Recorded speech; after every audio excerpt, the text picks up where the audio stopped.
شب قدر کی کہانی۔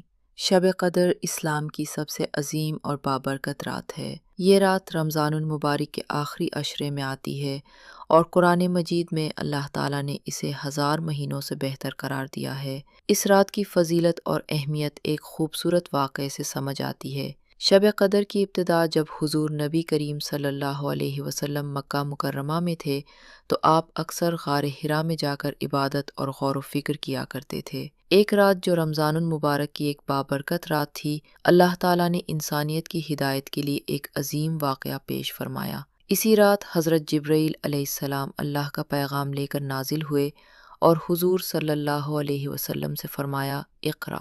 یہی وہ لمحہ تھا جب قرآن پاک کی پہلی وحی نازل ہوئی۔ یہی رات بعد میں شب قدر کے نام سے مشہور ہوئی۔ شب قدر کیوں خاص ہے؟ قرآن مجید کی سورۃ القدر میں اللہ تعالیٰ فرماتے ہیں کہ اس رات میں قرآن نازل